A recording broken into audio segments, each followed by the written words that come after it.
motion, please, for the ordering and approval of tonight's agenda? Thank you, Sean. May I have a second? Thank you, Stephanie. Any discussion? All in favor, raise your right hand, please. Thank you so much. Passes unanimously. Tonight, we're going to begin with our Atchison Middle School Building and Site Council report with Mr. Chad Silverback and Mr. Tyler.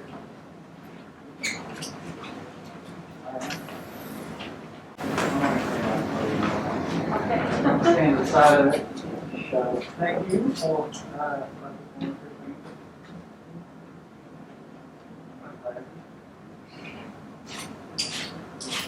all right, well, we're going to go through Atchison Middle School where we're at currently as of now, and give you a little insight on Atchison Middle School. So we'll start with the last few times that I've been presenting you guys, I've been showing you the schoolhouse model that we kind of structure everything around. At the bottom, the foundation, that's your shared vision, values, and shared goals. And these are things that we've been really discussing a lot over the past couple of years. Because, as you know, in a building or house, if you don't have that solid foundation, that's solid foundation, that's a solid basis. The things at the top of the house. So we've been doing a lot of work in this area. Obviously, the things that we worked on the past couple of years is commitments, and when we talked about commitments, we talked about commitments to each other as a staff, and to our parents, and also to our students. So we broke it down in 3 levels there, and I gave you guys the top 5 there for us. These are commitments to parents, and we have quite a long list of about 10 or so commitments to each other. But it's what we do in our meetings, how we treat, the collegial type of behaviors that we suggest towards one another. So we just want to make sure that everybody is clear on things with these mission, vision, commitments, and values, and things like that, because I always equate it to when I was a teacher. I always thought that the person next to me taught and thought like I did. We may not have had those conversations, but until we have those conversations and see where everybody's at and what their thought process is, where their philosophy lies, it's very difficult to have conversations about how we can move kids, how to teach the best way. So we wanted to have those deliberate conversations with each other, so that we were very clear about both the expectations were and also how we believe. So our next steps, which we're going to be doing soon, is we're going to be talking about our core values, which are the fundamental traits or qualities that we want to instill in our students. So things like perseverance, those types of qualities. We also are going to talk about our core beliefs. What do we believe in? What are the general principles that help guide us in our decision making? So that's going to be what we talk about next. And that's going to be what we talk about next. And as I said before, if we don't have those conversations and we're not clear about those, and we don't understand where everybody's coming from, it can get in the way. And so we want to make sure we have those off so everybody can see those. So next thing we're going to talk a little bit about is our instruction, some assessments and things. This is the 409 instructional stages. You'll hear about Tier 1 and Tier 2, Tier 3 in a little bit, but that's the cycle of what our teachers do throughout the day and weeks. They're teaching in their classroom. So, speaking of data, we're going to look at a little bit of that. In our model, before we use a lot of data, go back and see if our kids got it, where they're at. Go back and see if our kids got it, where they're at. Do we need to go back and reteaching things? So the interims we took clear back, I think in October. So that was very early in the school year, and we have a lot of the standards within there. In each grade level, our classes were at or above the state average on a lot of things. And so I really wanted to focus on the 8th grade because the 8th grade showed a lot of great things, and it just goes to show that when we get the kids in sixth grade, it takes the effort of the whole building to get them where they're at. And coming in fresh in October, we were only about a month into school. We had in ELA, of the 25 indicators, we had 15 that were above state average. We had 8 that were at state average or within about 5 percentage points. So that's really good, especially at the very beginning of the year. So we're already there in 8th grade ELA. In 8th grade math, of the 17 indicators, 8 were at or above the state average, with 7 within 5 percentage points. So that's really good. And that takes the efforts of 6th, 7th, and our 8th grade teachers. So, and then when we look at these interims, we have a sheet that the teachers go through each time they take this, and they answer these questions at the bottom. What's been effective? What's been ineffective? Were we rigorous enough? So they ask themselves a lot of reflection questions to help guide them in their next steps moving forward. So that takes us to another assessment that we take is iReady. We take this 3 times a year. We make a lot of decisions based off this. It gives us a lot of valuable information. If you look at the bottom score here on each grade level, those were where we were at in the fall. And if you looked at all of those, you can see that in the winter when we took this just this past month, we're moving kids. These green and yellows are getting bigger and bigger at each grade level. That's already reading. And so this is a progress towards the typical growth. So iReady, they figure out the growth of what should be done in calendar year and school year. And so you can see that, right up here. So our median kids, so the kids that are scoring about right in the middle, those kids have reached 86% of their annual typical growth for the school year. So we're only halfway through, and they're already almost meeting their annual typical growth. And you can see down here how it breaks it down. So 100% of our 6th grade kids, or at least the median, the one in the middle, has met their annual typical growth already. So seeing lots of great things, a lot of growth. And that's what we really focus on, is the growth of our kids. We take them where they're at and get them where they need to be. So that's reading, already reading. Same thing with math. You're seeing similar things. We're getting those kids, moving them across to the green or the yellow. And then again, not 68%, but you can see that our median kids, they're above 50% of their goal. Like I said, we're only halfway through the year, so they're already well above where they should be at this point. So our teachers do, each time we take iReady, they take this quadrant here and they put the kids where they were. So if they were in the green already, they say, okay, they're in the green. They say, okay, they're in the green, but did they grow beyond that? Or did they stay about the same? Did the kid that was in the red, did they show high growth, low growth? Where were they at? And so they look at each kid in category where they're at and figure out where they are. Did they show growth? Did they not show growth? And then they answer some questions about those. And that's what these questions are here. We do a lot of reflection on our practices and what we're doing. And so I think that's these types of things that we're doing with this data and looking at it in depth like we are. That's helping us see all that growth that we are doing. So it's been a real key and a real help to us moving forward to not only have those core values and core beliefs and those types of discussions, but we're also taking a deep dive into our data and really looking at it by kid, by class, and also by school. So one thing that we also are going to put in place, at each grade level, we kind of had a little bit different thing that we were doing to talk about with our kids, because we want to have those conversations with our kids about their growth and their progress, and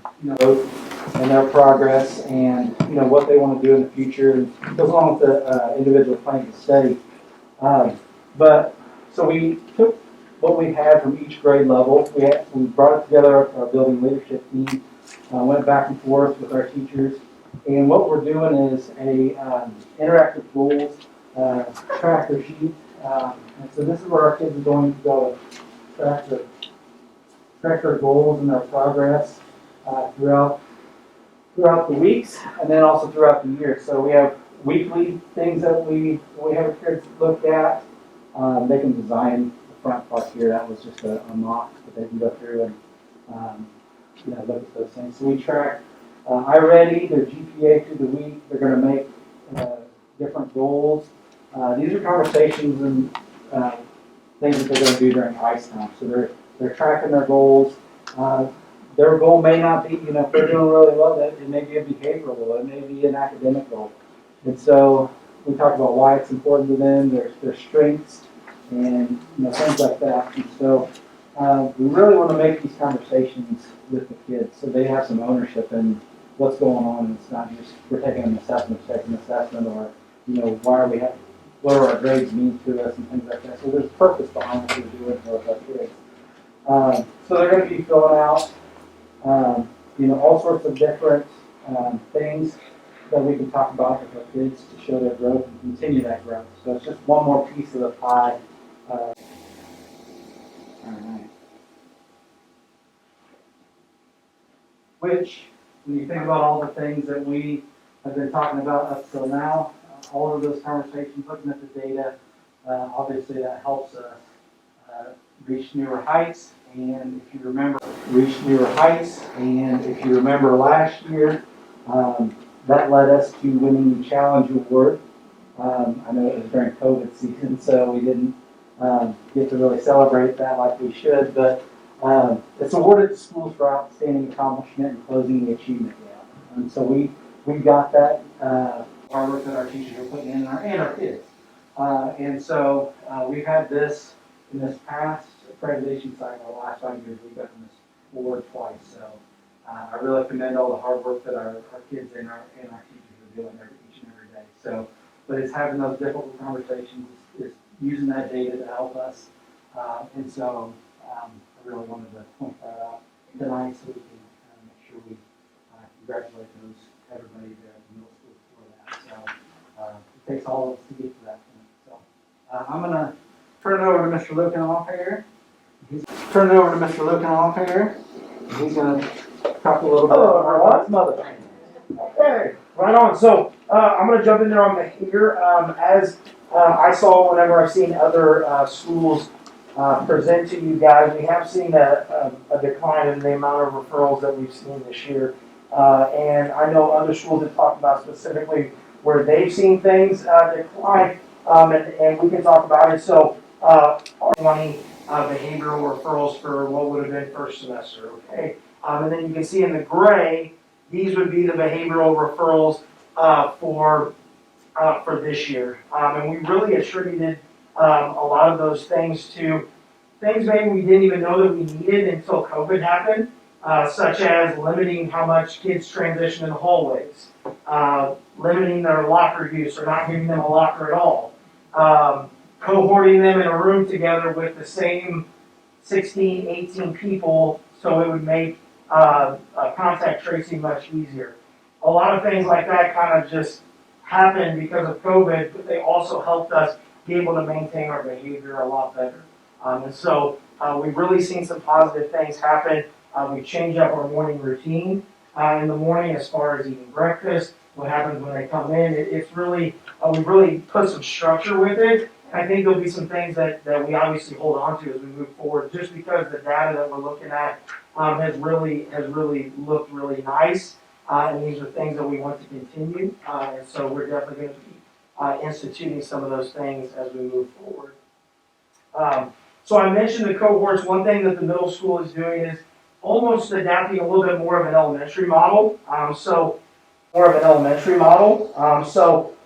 our grade level, we have grade level cohorts, and we call them cohorts. They have a base room or a homeroom that they start the day out in.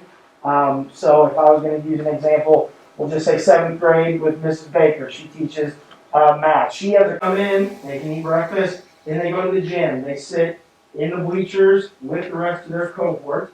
It's time for them to go up to the grade level, to her actual room. They're escorted out by 7th grade teachers. They go into the room, and they stay in that room for the remainder of the day.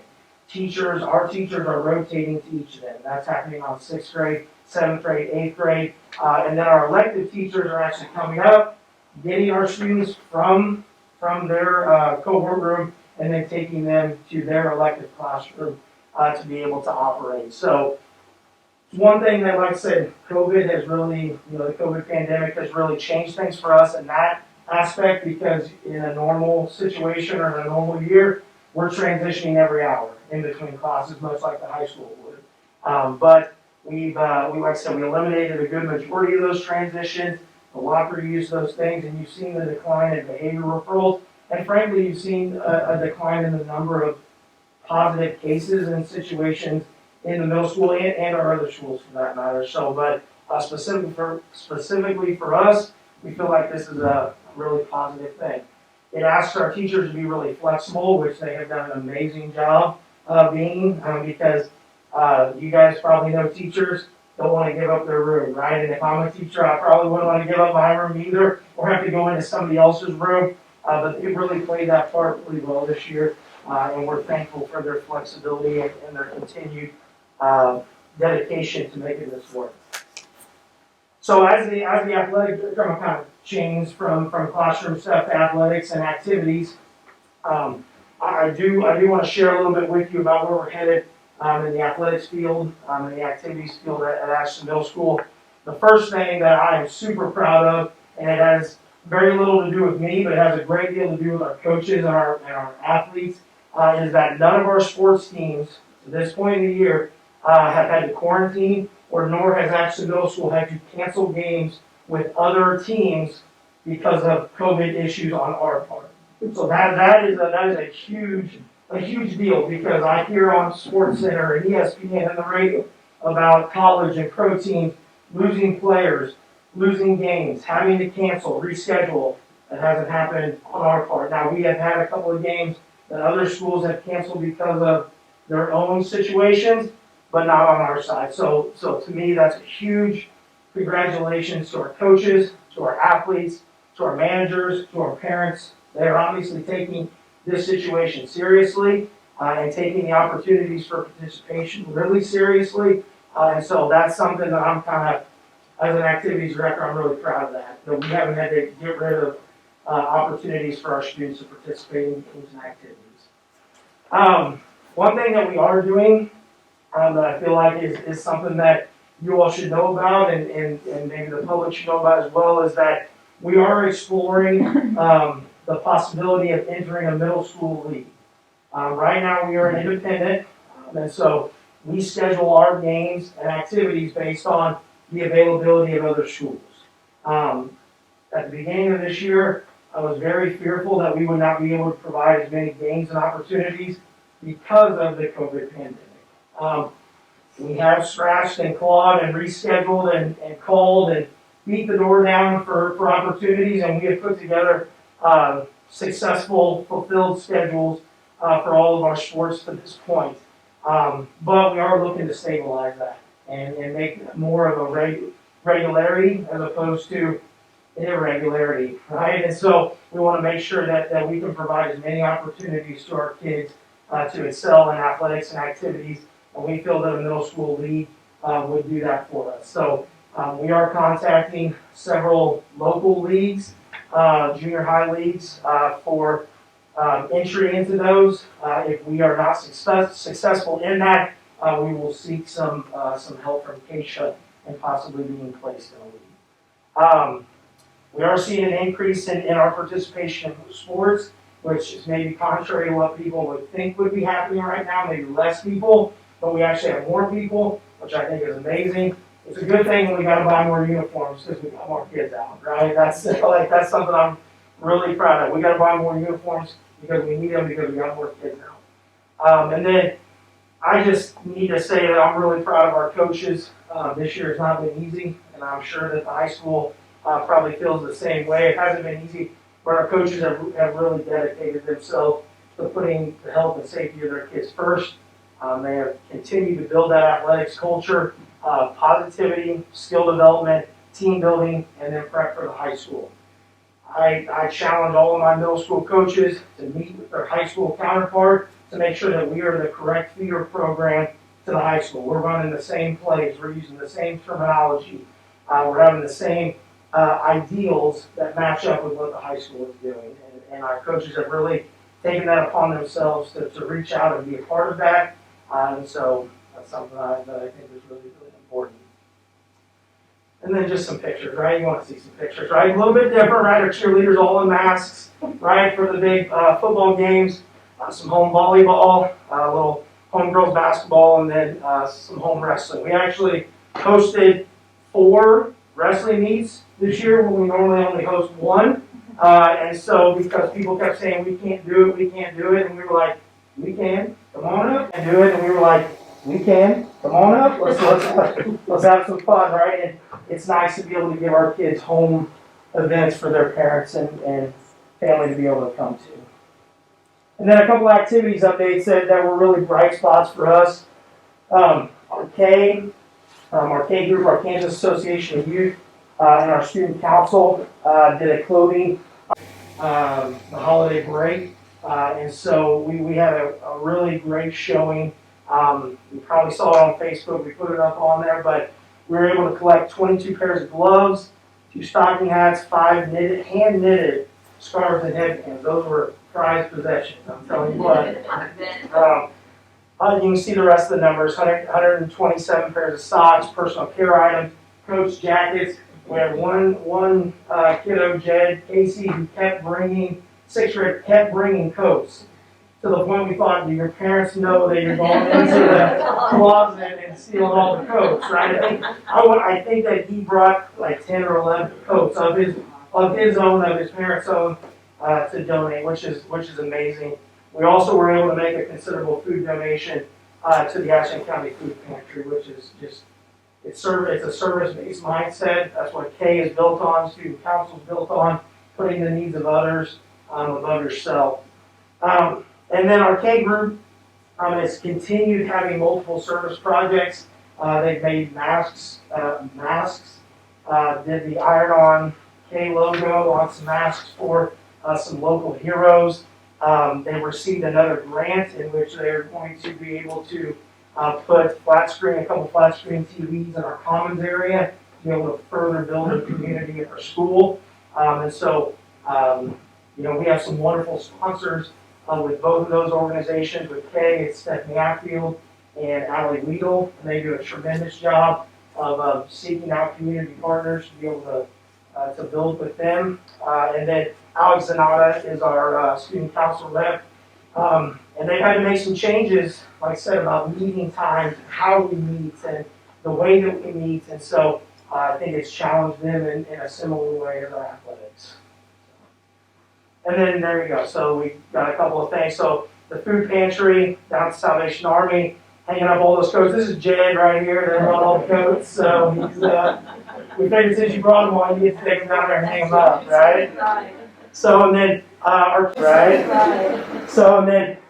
K group down here in the bottom right with their mask project that I was just mentioning, and then members of our student council and K's when we were looking at the donations of the personal care items, the coats, the hats. We have a tree here in the hallway so that people can bring them in, hang them up, put them to the tree, so we can kind of monitor our own progress a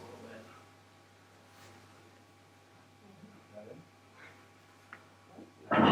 That is it for estimates. Will anybody have any questions for Tyler or Nicole? I have a question for Tyler.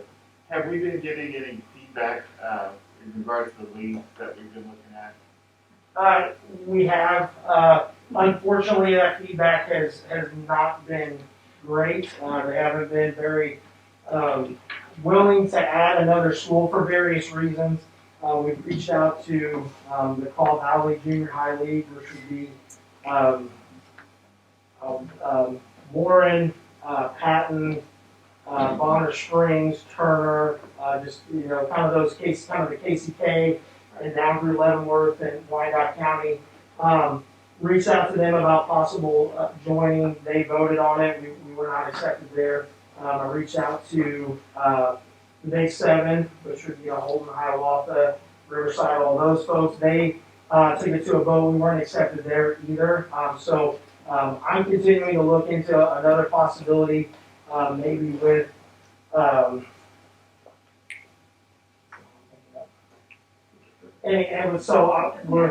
looking, okay? Sorry, I'm just getting torn out a little bit because I keep saying no, but I feel this is a really important thing. I know that I have Chad's support and Renee's support in trying to find this and stabilize this for our kids. The Acacia Executive Board does have kind of a statute or a situation in there where if we can prove that we have adequately tried to join a league and have not been accepted, then we can go to Acacia for help as in a possible placement in a league. So there's a whole list, a checklist of things that contains, and so I'm starting that process as well, just because we want to be a part of it. You know, we want to stabilize it, we want to be able to add opportunities, and we just don't know how things are going to go. The COVID thing really threw a pinch into us, and it really kind of made things a real situation. And a perfect example is our football season. We normally have 7 games, we had 3 this year, because teams elected to only play their league schools or various other leagues, or not travel for games, or and so it just hurt us. And so we want to make sure that we have as many opportunities for our kids as possible, and I try to make that really clear whenever we present to these leagues. So, thank you all very much. Thank you very much. Keep up the good work, guys. That's you and AMS. That's awesome. So next is our soccer field presentation. I can't read that far. I know this is okay, so let's see if we can stuff here. So what we had proposed this fall, when our JV kids did not get to play a full game at all because of lights, it was kind of very frustrating from parents' perspective where they got to play like 10-minute quarters or 10-minute halves, and that was it. And so we started talking as parents and so forth at our soccer field that really hasn't been refurbished at all. It's just a field, basically. There's no lights. There is some bleachers, but it's very minimal.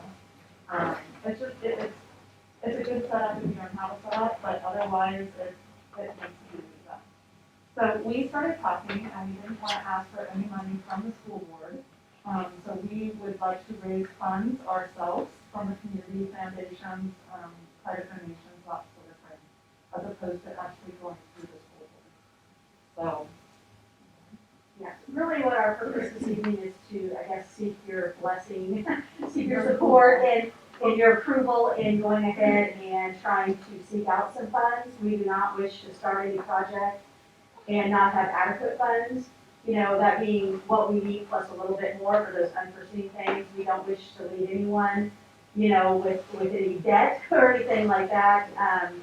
But we've gone to another school and noticed their fields, and we're kind of talking about, oh, this is kind of neat, they have this, and this, started talking about it, and just kind of in conversation, and then we were sitting there, and during the JV game, and like she said, it got cut short, and one of the cool things that came about was it really wasn't, it was disappointing to parents, but it wasn't a complaining session for parents, became a discussion of, well, there's a pool there, how do we get lights out here? It was a solution thing, and so how can we as parents, and it wasn't just us, there were a number of parents, what can we do to improve this? So it kind of came about through that. And I think too, this is kind of more, I guess, school related, but I think about our cognitive visit and so forth that we had. And I think this is a great opportunity for us to show community and parent support in benefiting our school district, our community, our students, and so forth. We also know that the soccer program continues to grow. We're adding the middle school soccer program as well. So this would benefit 6 409 teams, JV and varsity boys, JV varsity girls, and then 7th and 8th grade middle school. As you can see on the paper there, we've got a couple phases. that, with your blessings, we would like to, try to pursue here. The first one would be to resurface that pitch and to get the lights out there. That's our main thing right now. If we have more that we're able to do, fantastic. If not, we'll get what we can done and then move to the next bit. Flagpole and soccer, or scoreboard out there. And then, I guess what we're calling phase 2 would be to have a building out there where, we wouldn't have the need to go back down into the elementary school to use the restroom, and so forth, especially for those with little children, for our players, visiting teams, our elderly that attend the ball games as well. So, and then if you look at our timeline there, you'll see that, we would really like to be able to get the pitch and the lights done prior to the fall season starting, in 2021. And then, if we're able to, we'd like to pursue, getting the building and so forth built with the other. We have visited with the coaches a little bit about how that would impact in the summer, if we were able to get some stuff done over the summer. And they said they would be more than happy to find an alternate place to host any of their, items, that they have, or anything that we do at the football field and so forth. So, Thank you for seeing the need and trying to come up with a solution in a really proactive way. Well done. You have a cost estimate on the spaces, roughly? well. I heard about the 2 phases, but we kind of overall, what do we have on there? What do you mean, cost? Cost, for the first phase, if we include everything that's on here, that would probably be about, we've had some offers of donations already for tools from Evergy and so forth. So, I mean, I think really community-wise, people are gonna pitch in when, or if they can put their name on it, or, things like that. I mean, are big things for our community. So, right now, I think the first phase will probably be about $350,000, and which I think is very doable. We look between just refurbishing the field, we're actually doing turf. And, obviously, because turf is a big thing we're talking right now, but that was much more costly, than what we were, and prepared before I did. And you still have quite a bit of upkeep with it as well, which you don't think will ever do. So, the first phase would probably be about $350,000, and then going from there. Obviously, the building would be a huge chunk in the way of that adding into it. So that's why we decided to break them up into phases. I mean, I think our main focus right now is getting that pitch redone, making it even. Right now, it's kind of like, which is still doable. They play fine. It's not like the players can't play, but it still is very uneven. Very uneven. And so, is getting the pitch done and getting those lights. And then obviously, if we raise them out, then we do scoreboards and we do flagpoles, that sort of thing, along with that phase, which I think will be able to do. And Dr. Upley, I do have a spreadsheet with some of the figures and stuff that I'd be happy to share to the board group in the drive. Any other questions or concerns? One thing you might want to tap into, when we start talking about the building is our local vocational college. They are excellent. Yeah. Yeah, it was very important to us to try and keep as much as we can local. So I feel like we should mention that as well. Yeah. You know, when we already budgeted, we try to do as much local as possible. There's something to be local, but.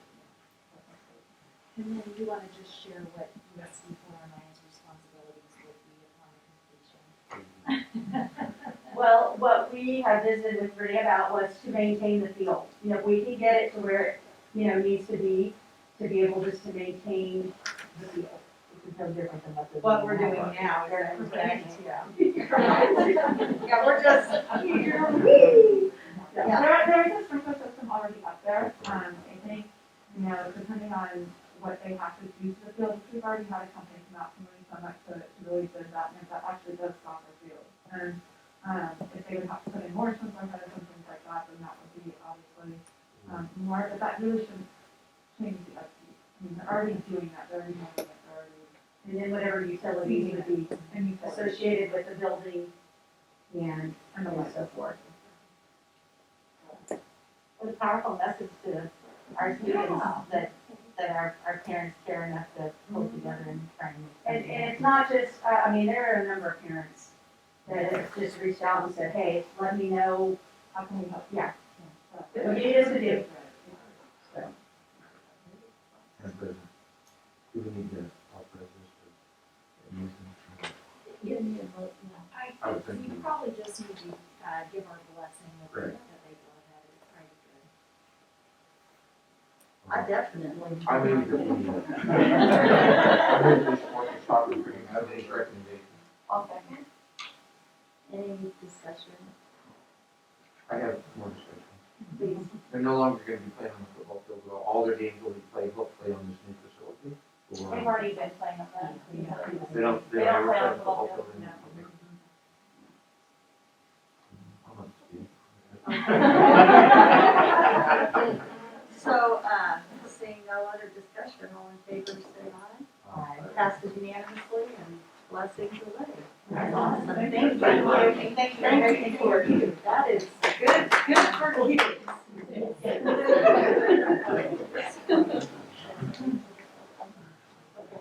So next, we have public comments, and I have Joshua.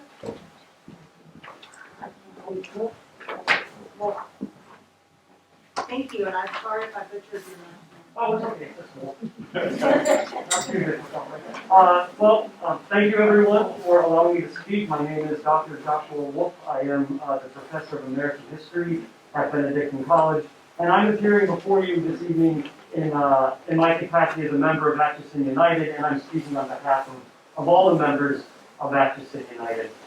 We, the members of Atchison United, are appealing to the educational leadership of our community to change the pejorative nickname of Atchison High School's mascot.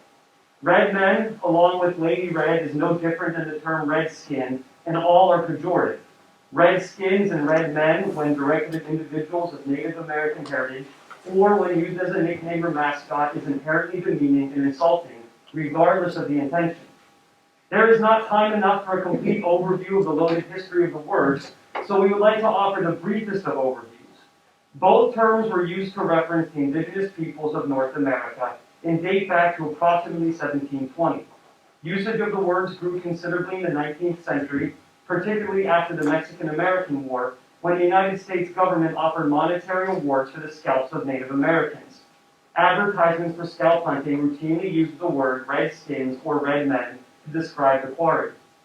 After the end of the Civil War, the United States was constantly at war with one Native American tribe or another, and soldiers referred to the Native Americans as Reds. Using slang terms, especially ones derived from physical characteristics for minority ethnic groups, is a common way to dehumanize them, thus making it easier for soldiers or scalp hunters to assuage their conscience. The negative connotation of red was commonplace in American literature and was reified by Hollywood westerns, as Indians, or redskins and red men, were depicted as violent and savage. We have heard the community objections to the name change the last time this issue was addressed in 2018. The objectors are deeply attached to their alma mater and have fond memories of their time as red men or red ladies. Selecting a new mascot, however, will not take away those experiences or alter the proud history of Atchison High.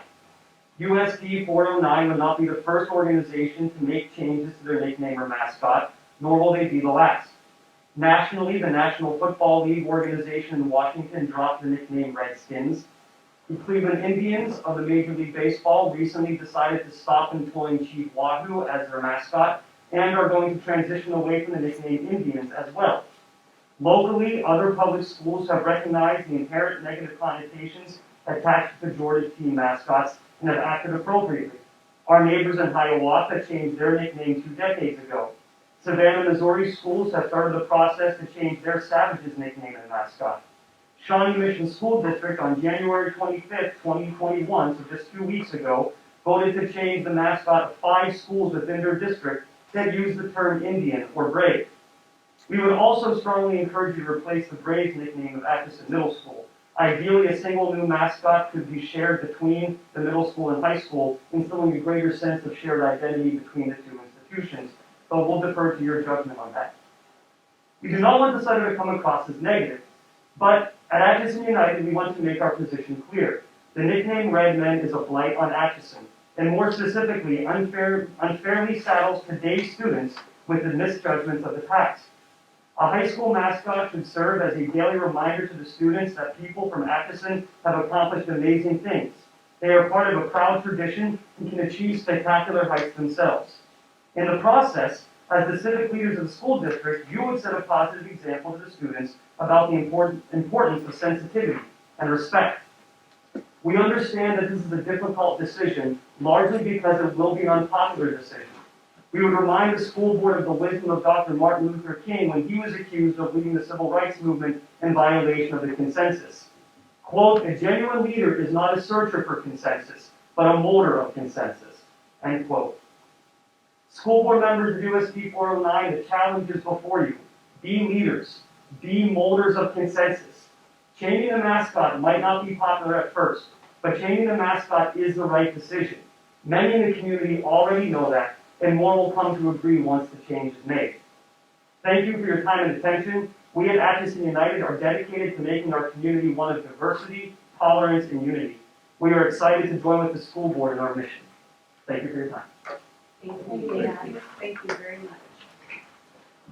Next on our agenda tonight is the approval of the consent agenda, and I'd entertain a motion for the approval of that as presented. Thank you, Diane. You have a second? Thank you, Sally. All in favor, any discussion on that? All in favor, raise your right hand. Thank you so much. Passes unanimously. Next is our action items, and tonight they begin with the revision and reaffirm of the BOE policies for second read, and I'm going to have that up. I apologize. Thank you. This is one comment on B, again, it is the second read, and Dr. Eckley had brought one section to our attention, that was policy IDAB, and it's the statement under at-risk students. So basically, we felt there could be more, and I'll share with you what we talked about at the district level, and feel free to tell us if you want to revisit that. So currently, it just says, the superintendent shall be responsible for developing a program for identifying and working with at-risk students. There are a lot of things in place, and you know that as we go into our next 5-year cycle with Cognia, we're going to be revisiting that even more, and there's going to be a much more in-depth plan that we think has a better place at each building level as well as at the district level versus being written out in policy. If you want it to be in policy, we'd be glad to work on that, but we know that over the next 5 years, we're really going to be molding and shaping that to make sure that it's sound and that it hits every student.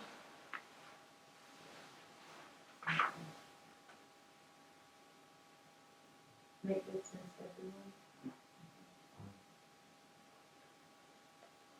So I need to take action on that, so may I I have? move we accept the policies as presented on second reading tonight.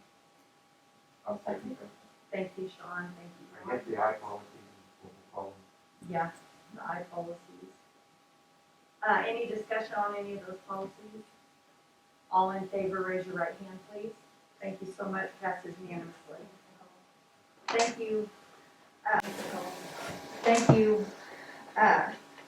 Next is to approve changes to the 21-22 school calendar, and I believe that has to do. It's pretty quick. You all approved this calendar last year, and just recently, I believe it was at the December State Board of Education meeting, there was consensus to have a statewide date for spring breaks for the next 3 years. And that would be for regents, colleges, and K-12 schools.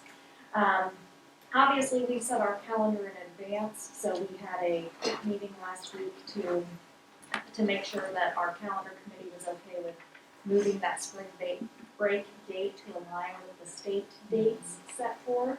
So it moved our spring break that was originally approved last year from March 21st back a week to March 14th. We weren't required to make this change by the state, but they did strongly encourage that we begin that unification process for the next 3 years. May I have a motion to approve that calendar change? We need a motion to approve the P&G spring break payments. This is the coming.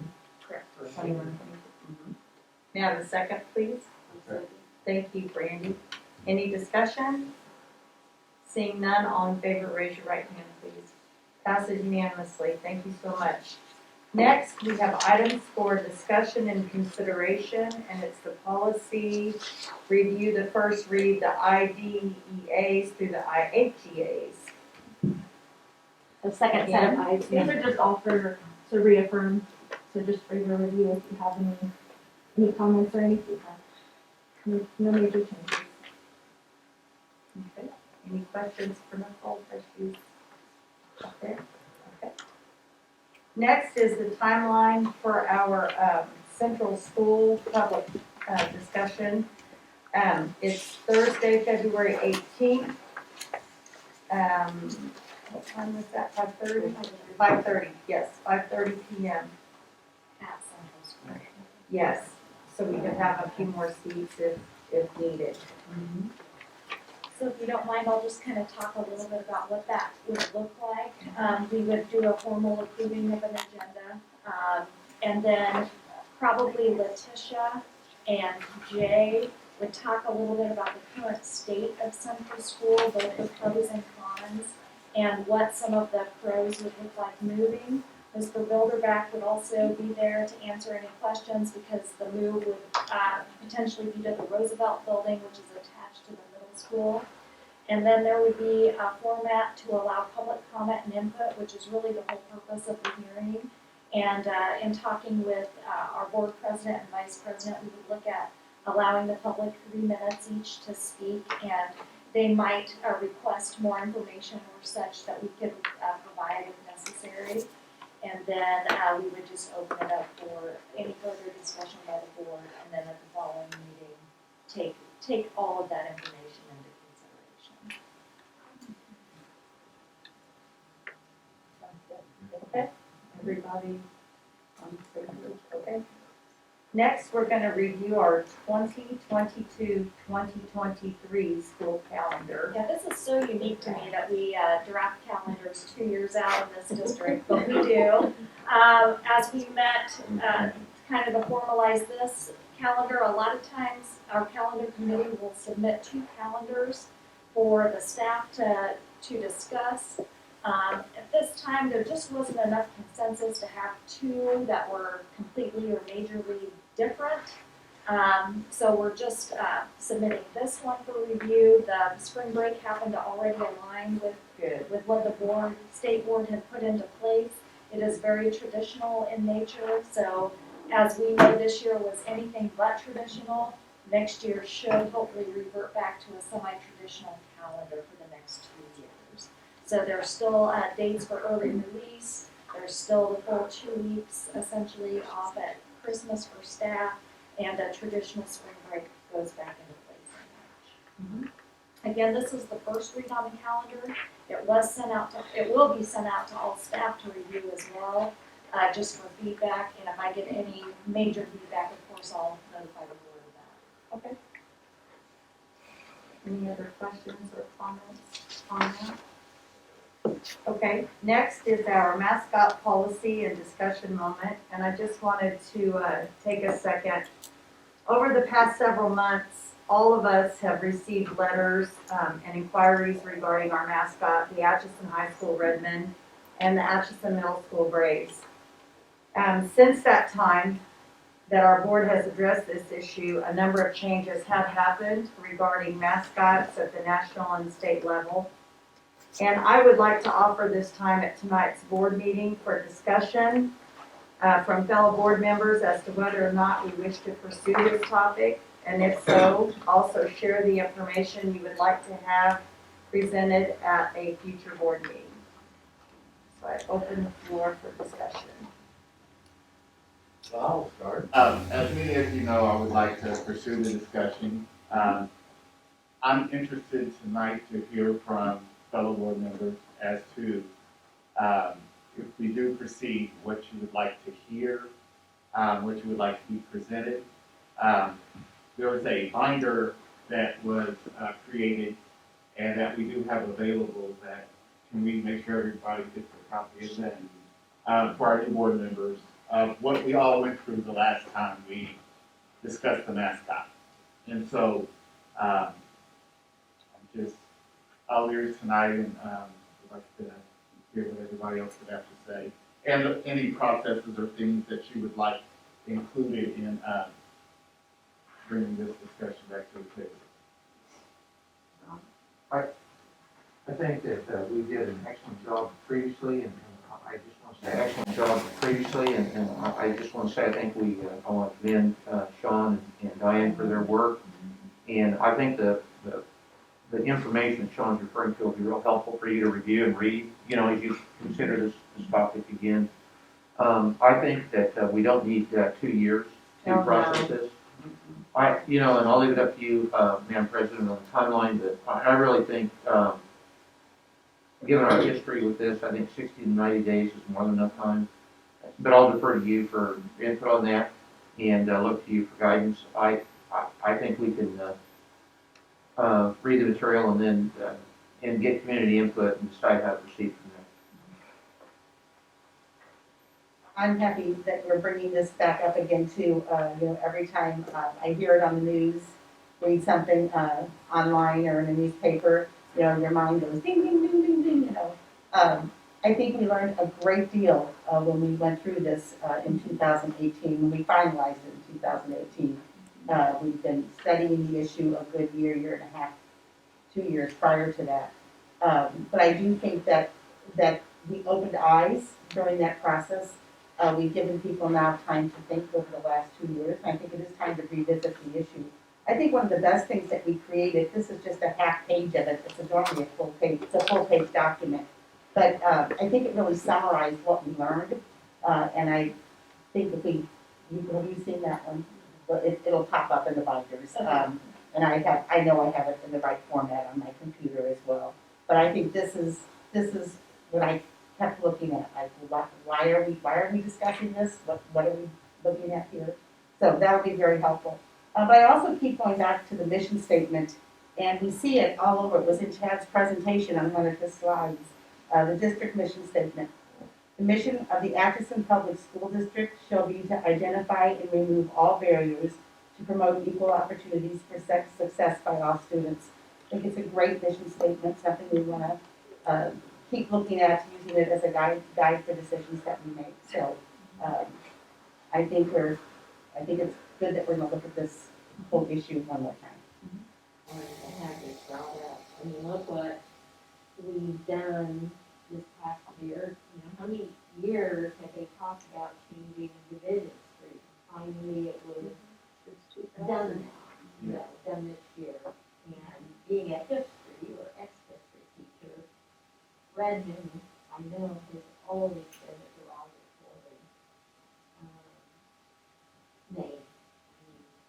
The Asians, you hear yellow equated with thin.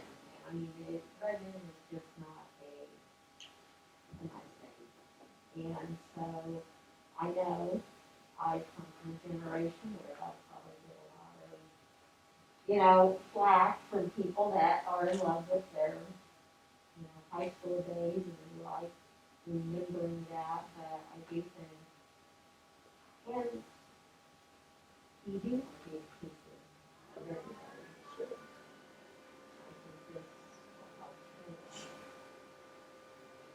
I agree.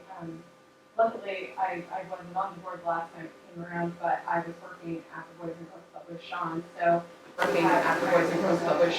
so we had time in the kind of evenings to really have some great discussions around the mascot issue, and he provided a lot of resources that he was finding, and so I was able to educate myself and kind of keep in the loop with what was happening with the mascot discussion. And I agree. I think this is a perfect time to bring it back up. And be a positive for the kids. I mean, I think all the kids would be in favor, but I just remember when the new grade school was built, they had contests, and the kids got to submit, names that they wanted to see as their mascot, as their name. And I mean, it was a fun thing for them. As far as what information I think we would need as a board, we've got the mission statement that is in front of us, but I would like to, if we can scrutinize our policies to see if there's, already something in any policy that addresses this issue. I kind of, did you find anything? We kind of looked for it today, but I think that's something I would like to see. I would also like to know, if we could kind of put together a little bit of the history of diversity training in this district that has been going on for a long time. I wish I knew how long. I'm going to say maybe 12 or 14 years ago it was started. Many of us went through diversity training. I'd like to know a little bit more about the number of people that have had that training in our district, our staff members perhaps, nothing that's going to take a lot of time, but something that just shows that we have made an effort to educate all of our staff members on what it means to teach in a diverse community in a school that has true diversity. So that's something I would like. And I assume our new board members would like a little bit of the history of what we've already studied. Maybe not every article that's in that calendar, but we can have, Yeah. and I think I have an extra one, because I made my own. I'd have to have it, we can make copies. Okay, all right. Thank you. The other thing that I just want to talk about is the reason we have green and white at the middle school and red and gold at the high school was the green and white were the kittens. And could you elaborate a little more? Because I think that is important too, to think about when we're all discussing this, because we don't want to lose the kitten history either, and that's why we kept the green and white colors. Right. And yes, adopted from Lincoln School, was the kittens was the name of the mascot there. And so much so we have the green and white banner out at the high school hanging, which is a great discussion point for visiting teams and even our kids. Well, all these red banners, why is this green and white one there? So I think we did something great when we moved that out to the high school. But that is an important piece of our history. And so just keeping that in the forefront and educating our kids in the community, always remembering the green and white was for the kids. So I agree with that. And another thought that when we were having mascot committee several years ago, we had many members of the community that were on it, but not everybody, obviously, not even all board members. But one of our speakers that came to that committee meeting, one of those committee meetings, was Alex Redcorn. I thought he was a phenomenal speaker and really learned a lot when he described the whole mascot issue from his point of view. I don't know if we could reach out to him or someone of his caliber and ask them to come and share with our board and a community at a forum, perhaps. I don't know, what do you think, John? He's great. There's probably other speakers, but he would be an example of one we could have. I say we just need. Yes, I know Alex is connected with the Shawnee Mission School District as well. Has done some work all across the state and at Kansas State. Yes, I definitely think he'd be a good resource. But getting back to the issue at hand, I think it's important to have a solid timeline as to when we want to vote. After we get the information, it's 60 days. It's for everybody. You feel comfortable. I think we need to set that and to keep that in stone. If you said it for 60 days, then would that allow the summer mission by next fall to start? And something other than. And it's okay if not everything changes. No, but I'm just saying, if you have a 60-day window, then that gives you time to prepare before school starts again in the fall. I think a lot of the uniforms and things that sports have been purchasing now do not have the mascot on there, and they don't have the name that just because A to A, so I know that, you know, at some point that there has been some type of, you know, move in the in the right direction, we just have to set it in stone and move on. Correct. So, yes, I agree, I think we should have a discussion. And luckily you guys already did all that work and laid the groundwork, so it does allow for us to move a little quicker this time and not draw the process out very long. Well, you all are the majority, so if you want to take longer, you need to tell us that now. Right. Otherwise, I'm all for 60 to 90 days, I'm all for 60 to 90 days, and I think that those of us that have been here feel that way. I guess you're not the majority, but it's three of y'all. Still, feels like the majority. So, you know, I think we're in agreement on this timeline. So, and I just want to remind people, we continue to look within ourselves, and I know what kind of sentiments we're going to give, but we need to think without ourselves, I mean, outside ourselves, because in our perceptions, and that's something I've learned to be good. And you just need to understand that, you know, those types of labels and those names really make a difference in perception.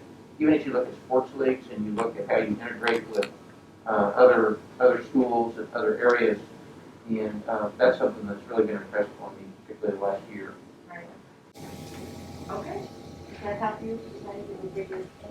Yes, very good. Okay. So, let's move on and we'll enter into executive session. And John, Madam President, I move that the board recesses in executive session to discuss the following subjects: employees employment subjects, employees employment performances, employment recommendations. The justification for the executive session is to discuss personnel matters of non-elected personnel pursuant to the non-elected personnel exception under KOMA. The open meeting will resume in the BOE community room at 7:35. And we'll need to invite all head principals to the executive session. And we'll invite all of them. any discussion? If not, raise your right hand. All in favor, aye. Principal, we'll give you a seat out here.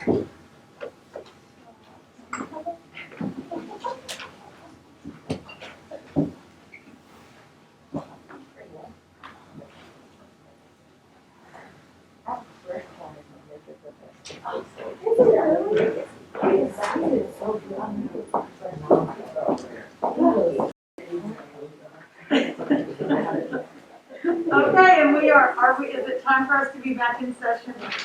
Close enough. Close enough, okay. Welcome back, everyone. Tonight, let's go to personnel action.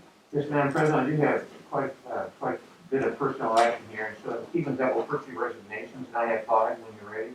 Yes, please. Okay, first is Becky Dimmitt, FACS teacher, Atchison High School, effective at the end of the 2021 school year for purposes of retirement.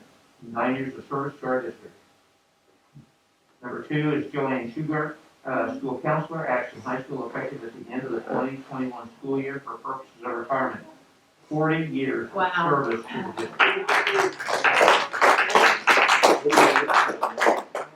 Kirsten Elkins, ELA teacher, Atchison Middle School, effective at the end of the 2021 school year. Number 4 is Jason Schroeder, assistant principal activities director, Atchison High School, effective 6/31/21. And number 5 is Kurt Schlenker, middle school cross-country assistant coach and middle school track head coach, effective at the end of the 2021 school year. May I have a second? Second. And any discussion? Seeing none, all in favor, raise your right hand. Passes unanimously. Now the supplementals. I have 5 supplementals to present tonight, Madam President. They are first, Nick Downey, assistant soccer coach, Atchison Middle School. Number 2, Hector Enrique Flores, assistant soccer coach, Atchison Middle School. Number 3 is Patrick Battle, assistant track coach, Atchison High School. Number 4 is John Gustankowski, assistant track coach, Atchison High School. Did I butcher that one? Say what? Gustankowski. And number 5 is Sterling Jackson. Now that's one I can pronounce. Assistant track coach, Atchison High School. May I have a second? please. Thank you. Any discussion? I just have one thing to note now, just, we didn't approve these early in the year because of COVID and we were unsure if we were Right. gonna have these positions, but now we Right. feel confident in going ahead And that's exciting to me. That's Yes, great. it is. and good last year. Thank you. Any further discussion? Seeing none, all in favor, raise your right hand. Passes unanimously. Number 3 is transfers, Madam President. Number 2 is Lauren Benning from first grade teacher to K-5 interventionist. And number 2 is Ashley Sanborn from kindergarten teacher to third grade teacher. That's great. May I have a second, please? Any discussion on those? Seeing none, all in favor, raise your right hand. Passes unanimously. Extension? A lot. Madam President, first is Chad Bilderback, principal, Ashland Middle School. Number 2 is Jacqueline Coleman, director, curriculum and instruction. Number 3, Andrea Coppinger, associate principal, Ashland Elementary School. Number 4 is Letitia Downing, principal, Central School. Next is Patty Gal, director of food service. Next is Lindsay Hanson, assistant principal, Ashland High School. Next is Nicole Honeywell, coordinator, special education. Next is Lori Lanter, business manager. Next is Andrew Lilly, associate principal, Atchison Elementary School. Next is Tyler Lukanoff, assistant principal, activities director, Atchison Middle School. Next is Charlotte Miller, assistant director, food service. Next is Donna Knoll, director, technology education. Next is Lisa Pierce, head principal, Atchison Elementary School. Next is Jay Robinson, director of maintenance. Next is Renee Scott, superintendent, 2-year contract 2021 and 22-23. And last but not least, I think that's all for, oh no. Lacey Warren, head principal at Atchison High School. What a great slate of leaders. May I have a second on that, please? Let's keep them. Thank you. Yes, let's do. Any discussion on that? All in favor, raise your right hand and say, oh yeah. Great. Wonderful. Those are awesome. That makes me so happy. Madam President, as a matter of departure from the agenda, I just think we'd be very well served to have a spontaneous report about our COVID situation at our public schools because it's such a positive report. Yes. I'd like it to be on public record. Thank you. If you, I hate to do that to you, No, you're Dr. Scott, but if you could update people about how we're doing with our classroom activities and extracurriculars, please. Actually, it's a great report. So, starting in about the end of September, I started doing a weekly COVID data report, and it was a snapshot of a district snapshot, literally taken on a Tuesday morning. So, you know, you might have a person who was positive the day before, they returned on Tuesday afternoon, someone else fell out. So it was literally a snapshot of the day on Tuesday. And those numbers they were up and down depending on whatever. Well, 2 weeks ago, we discontinued doing those COVID reports. We were staying under 5 total positive cases. That was staff and students district-wide.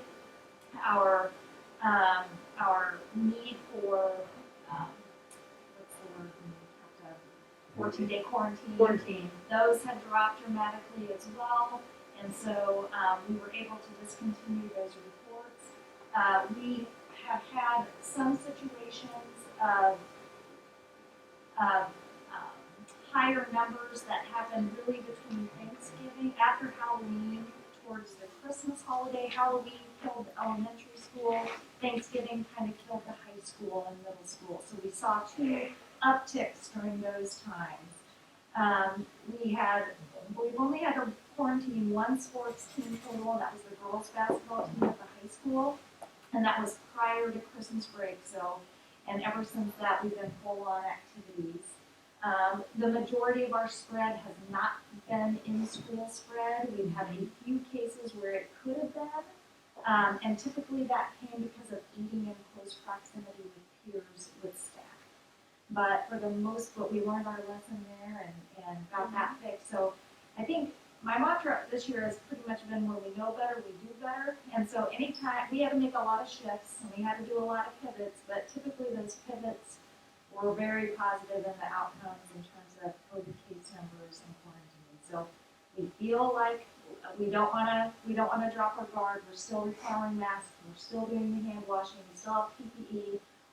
I was even willing, I went to the principals and said, I'm willing to stop temperature checks in the morning as long as there's someone at the door to monitor masks, and they said, no, let's keep them. So we're even keeping that protocol in place at least for another 9 weeks. And the reason for that was because the temps are so cold right now, it's just really hard to get an accurate reading. But they said the same thing happens when it's hot. It's hard to get an accurate reading, but they felt very strongly about continuing that practice. So the COVID report right now is good. In a couple of weeks, we hope to get increased vaccination options for our staff. If we have close to 80% of our staff willing to take the vaccine. So. Yeah, thank you very much. I think that'd be important. You got it right. Last but not least, I'd accept a motion to adjourn. I'll make the motion to adjourn the meeting. Thank you, Stephanie. Have a second. Thank you, Sally. All in favor, raise your right hand. Thank you so much. Passes unanimously. Have a good night, everyone. I like the party. Mama, how are you? Good. Yeah, I'm working.